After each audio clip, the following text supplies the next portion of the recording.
Gracias, señor presidente. Después de escuchar a la diputada propinante, no tengo dudas que, por los motivos que dio, no tiene otra manera de acompañar este proyecto. Porque, claro está, si es consecuente con lo que votó años atrás, seguramente va a ser consecuente con sus argumentos y va a votar y va a acompañar el dictamen de Cambiemos.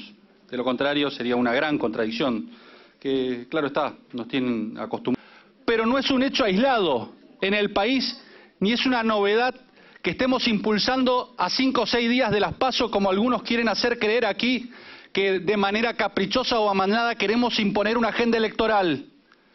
Les recuerdo a aquellos que tienen amnesia y a aquellos que dicen que nosotros hacemos la vista gorda con los empresarios, que fue Cambiemos y fue el gobierno el que se animó a establecer la responsabilidad penal de las personas jurídicas.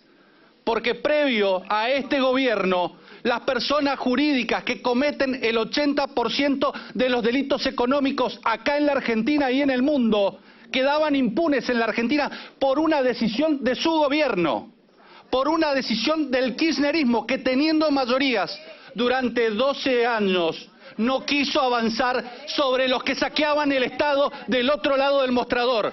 Menos sobre los funcionarios públicos, claro está, menos sobre los funcionarios públicos.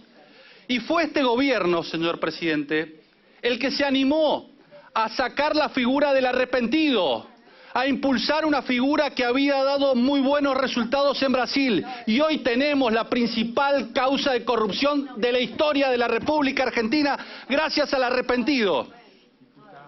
Y también, señor presidente, porque si no tendríamos una visión sesgada, diríamos, el último recurso que tiene Cambiemos es impedir que aquellos candidatos que tienen condenas por corrupción se presenten en las próximas elecciones, no en estas. Y no es así, señor presidente, porque además de establecer la responsabilidad penal de las personas jurídicas, además de impulsar la ley del arrepentido, también impulsamos la ley de extinción de dominio. Y fruto de que se frustró su tratamiento, el presidente de la Nación se vio en la obligación de sacar un decreto de necesidad y urgencia para impedir que los corruptos, para impedir que las organizaciones criminales se siguieran financiando, para que el Estado no terminara siendo garante de la propiedad privada del crimen organizado en el país. Y también impulsamos flagrancia, porque queríamos juicios rápidos, porque nos importaba una justicia rápida, no esta justicia que hoy tenemos y que tuvimos desde hace décadas, que tarda 14 años en condenar a una persona o 7 años en elevar una causa a juicio. Queríamos una justicia y queremos una justicia rápida. Por eso impulsamos los procedimientos de flagrancia. Por eso estamos implementando el nuevo Código Procesal Penal con un sistema acusatorio. Porque nos importa acelerar los tiempos de la justicia. Porque nos importa tener una justicia ágil. Porque no queremos una justicia dormida en la República Argentina. Pero teníamos que hacer estas aclaraciones, señor presidente, porque son imprescindibles para entender el contexto, para entender que no es una iniciativa individual, sino que es un conjunto de medidas y de políticas anticorrupción que ha tomado este gobierno desde que comenzó su gestión. Y por eso la República Argentina ha elevado su nota en términos de transparencia en los organismos internacionales. Por eso y por otras medidas, como por ejemplo puede ser la Ley de Acceso a la Información Pública, que fue todo un hito en lo que tiene que ver con el deber y el derecho que tienen los ciudadanos de obtener información por parte del Estado. La verdad, señor presidente, que yo no voy a entrar en los argumentos técnicos, jurídicos, en las convenciones internacionales, en los fallos jurisprudenciales, porque me parece que ya muy bien lo han hecho los diputados de mi interbloque que me han precedido en el uso de la palabra y en extenso se han referido a una serie de fallos, a una serie de convenciones internacionales que de alguna manera permiten y dan el paraguas constitucional y supraconstitucional para que una medida de este tipo se tome. Pero está claro, señor presidente, de que aquí no estamos en materia penal. Porque claro está, intentan decir que esto es materia penal y por lo tanto rigen los principios y las garantías que tiene el reo en un juicio en donde tiene la presunción de inocencia y en donde en definitiva es el Estado a través del Ministerio Público el que debe demostrar y sostener la acusación para que se le imponga condena quebrando ese principio de inocencia. Pues les digo que esto no es materia penal. Ni el principio de inocencia rige de la misma manera en materia penal, ni el principio de inocencia rige con la misma intensidad en materia civil, en materia electoral o en materia de derechos políticos, señor presidente. Y tenemos sobradas explicaciones de esto. Fíjese, señor presidente, yo le voy a dar un caso. Nuestra ley, la que vamos a modificar, estableció, y lo han dicho en repetidas oportunidades aquí los miembros preopinantes, cuando se referían a su redacción y a las sucesivas modificaciones. Y fíjese que nuestra ley establece condiciones y requisitos de admisibilidad para la presentación a cargos públicos electivos, como precandidatos, como candidatos o a cargos públicos partidarios. Y fíjese que cuando lo hace, no solamente dice aquellos que estén excluidos del padrón electoral, también, por una cuestión de cargo o de ocupación, dice los miembros de las fuerzas de seguridad y los miembros de las Fuerzas Armadas en la República Argentina no pueden ejercer cargos públicos. Y también dice, con buen criterio, claro está, tampoco pueden hacerlo los miembros de la magistratura. Pues la condición que tiene que tener la decisión del legislador a la hora de establecer cuáles son los requisitos de admisibilidad, claro está, vienen de las convenciones internacionales, y bien se ha citado aquí el Pacto de San José de Costa Rica, que fíjese, es un pacto que en su artículo 23, y más allá de que se haya leído, habla de los derechos políticos a elegir y ser elegido, y cuando establece las limitaciones que pueden tener o la reglamentación que se puede hacer de estos derechos a elegir y ser elegidos, habla de que se puede reglamentar no solamente por la condena, como bien se ha dicho aquí, sino también por razones de edad, nacionalidad, residencia, idioma, instrucción, capacidad civil o mental, y justamente el último es la condena de un juez competente en proceso penal.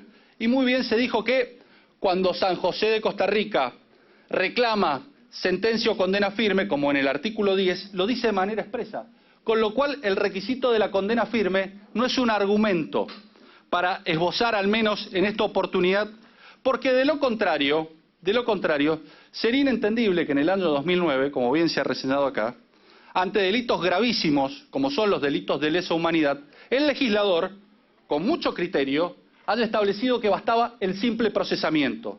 Entonces, si bastaba el simple procesamiento para que aquella persona que estaba sospechada de la comisión de delitos de lesa humanidad no fuera admitida como candidato, pues es necesario reconocer que tiene mayor fortaleza la posición de aquellos que sostenemos que los delitos de corrupción, con sentencia en primera instancia, no pueden ser admitidos como candidatos aquellos que hayan sido condenados por tales delitos. Y además, porque tiene asidero en lo que se mencionó aquí, el distinto estándar que tienen los delitos de corrupción y los delitos que atentan contra el orden democrático y constitucional a partir de la reforma del 94 con la reforma del artículo 36, y que en extenso tanto la diputada Los Penato como la diputada Austin como el diputado Mena se refirieron.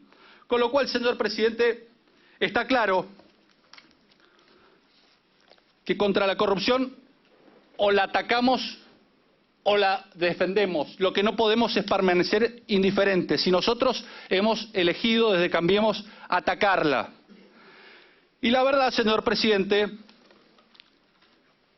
que nosotros no podemos admitir que existan candidatos que tengan cuentas pendientes y condenas pendientes con la justicia, porque si admitimos candidatos que tienen condenas pendientes con la justicia, seguramente la justicia va a tener cuestiones pendientes con la sociedad a la hora de hacer justicia. Porque si admitimos candidatos con condena, estaríamos admitiendo la posibilidad de obstruir la actividad judicial a la hora de ratificar y ejecutar fundamentalmente esa condena. Porque tengamos en cuenta que más del 80%, 85% de las personas que son condenadas, su condena es confirmada. Pero no da lo mismo si esa persona tiene un cargo electivo y ha asumido ese cargo electivo y ha asumido la representación popular, porque allí entran a jugar los fueros parlamentarios. Y allí este Congreso sería encubridor o cómplice al obstruir el funcionamiento de la justicia si no saca esos fueros y efectiviza de alguna manera la posibilidad de que esa condena confirmada se termine cumpliendo.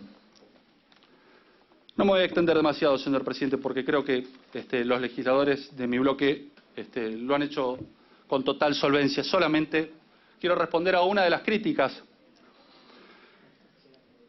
que de alguna manera intentaba quebrar la presunción de legitimidad de las sentencias judiciales, que es una de las bases o uno de los pilares en los cuales se asientan estos proyectos, porque claro está, nosotros creemos en la justicia, que claro tiene dificultades, que claro tiene jueces que no están a la altura de las circunstancias, pero creemos, porque somos republicanos, en la división de poderes y creemos en la justicia.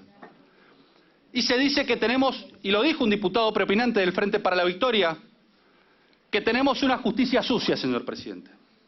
Claro, dicen que tenemos una justicia sucia porque se anima a investigar la corrupción kirchnerista. Porque no decían lo mismo cuando la Procuradora General de la Nación suspendía al fiscal Campagnoli porque se animaba a investigar a un empresario vinculado con el poder de turno. Y además, porque instruía a otro fiscal para que se hiciera el distraído y evitara investigar el poder. Y me estoy refiriendo al fiscal Gonella. Y esto necesariamente lo tenemos que decir. E impedía que se investigara a los amigos del poder. Justicia sucia, pero es la justicia que el kirchnerismo integró. Porque el 56% de los cargos nombraron más de 500 jueces, señor presidente. Y si tenemos problemas en la justicia, háganse cargo de los jueces que nombraron. Porque hay jueces que están dispuestos a investigar la corrupción kirchnerista y están dispuestos a llegar hasta las últimas consecuencias. Y no quiero hablar ni de justicia legítima ni de la democratización de la justicia, porque basta con los precedentes que he dado. Muchas gracias, señor presidente.